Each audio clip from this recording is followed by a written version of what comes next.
From the western part of Kenya, I am Robert Wanyonyi, and this is KTN News. This is KTN News.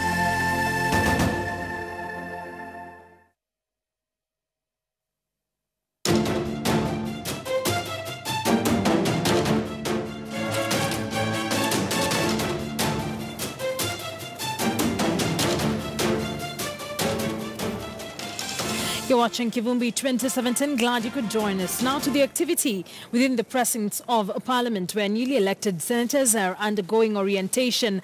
The induction comes a day before their first sitting tomorrow, during which they will be sworn into the 12th Parliament. Their first order of business will be to elect their Speaker and Deputy Speaker. 6 applicants are challenging immediate former Speaker Ekwe Thuro for his position. They include a former Lagdera Member of Parliament Farah Malim, former Bungoma Governor Kenneth Lusaka, former Senator Wilfred Mashage, and Paul Ribathi and Ramesh Gorasia. Let's now speak to our senior parliamentary reporter, Patrick Amimo, joining us live from the August House for more details. Patrick, just quickly take us through what really is happening in Parliament currently.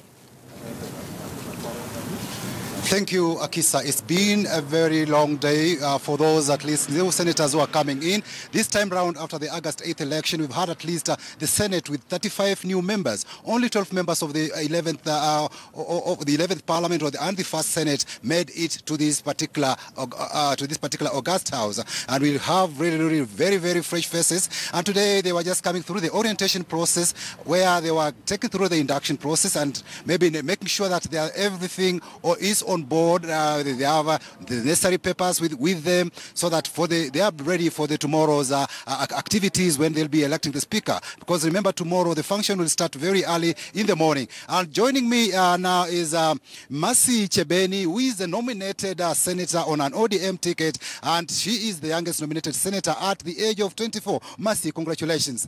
How did you apply for this particular position to be nominated? Well, Patrick, as a youth, I looked out for the information. I am a member of ODM as it is. So once I got a hold of that information, then I used it. I applied like any other youth out there. So yes, that's how I got the whole thing.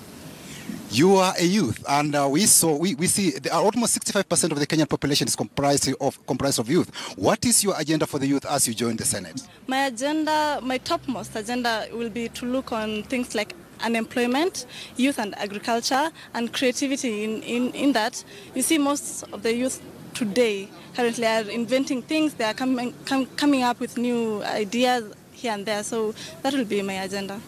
Looking at it, some of these things that the youth require to legislative process to be facilitated, especially in terms of getting startup capital. I don't know now, in the Senate, which is at least an oversight body that looks at the counties out there, and now we are devolving development and other employment opportunities. How will your role in the Senate be to ensure that we have facilitative legislation at the Senate that will make sure that even activities at the county level progress well? First of all, I'll have to check on the legislatives that have been there, that are there currently, and then later I'll get to amend, I'll get to know what works, what does not work, what has not worked, in fact, so that I can move on from there. Yes. And maybe lastly, just looking at this issue of gender, there is this idea that maybe we need to bring more female to participate in the legislative process, the decision-making process. How do you, and this might be something that might come on board on the floor of the House while you debate on this gender bill. How do you intend to go about it, convincing your fellow legislators from the male of the male gender to come and vote in for this particular bill? Well, as a young woman, first of all, let me say I'm privileged and I'm happy that ODM itself, the leadership, and the party itself has nominated me as a young person and as a woman at the same time. So I'll get to work around that and get to ensure that women are given an opportunity in the decision-making table. Yes. Thank you so much. So that's been Mercy Chebeni just sharing with us some of her vision as she joined the Senate to represent the youth on that particular agenda. And maybe if I could have some time, just maybe to bring on board Senator Just Senator Mutula, just come on board for we share one or two things with us here. Just maybe Senator Mutula is just coming to join me. Yes, congratulations, Senator. Thank you. Now, just as we sing this the second Senate, what do we expect from you? We expect a better Senate. We expect that the issues we had with the National Assembly will be solved. We expect that the two speakers will work much better than they were. We expect a house that will at least have decorum. We don't want people throwing things at one another. We expect that we members of parliament are going to carry our work with dignity. And more importantly, the sibling rivalry between the two houses will end because we are all serving Kenyans. But most importantly, we want to help devolution. We hope the National Assembly can see the sense of having this second chapter of devolution reinforced in terms of division of revenue and other things. Talking about devolution, and I see you contested on a NASA umbrella, which was one of the agenda was to ensure that that shareable revenue is increased from 15% to 45%. How will you now, in this particular second Senate issue, will you do to ensure that this dream is realized?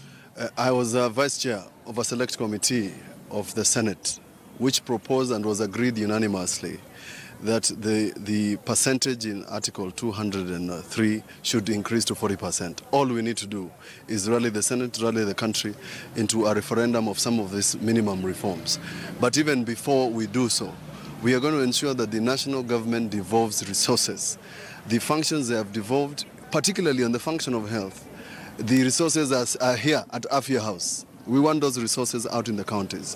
So other than ensuring that the 40% is achieved, one of the greatest things we can do as a country is ensure that those functions that have been devolved are fully funded by the national government. And maybe lastly, just on the speaker, on the election of the speaker, what do we expect from you? From myself, I want to say this, although my vote is a secret. The Senate, where I sit, is a very important arm of devolution. We will ensure, we as senators, that the person who is sitting as our moderator is not just a political operative, is not just an appointee of a group of people. We want to ensure that that person can balance the work of the Senate, the politics of this country, and the most important chapter of our Constitution, Chapter 12, devolution.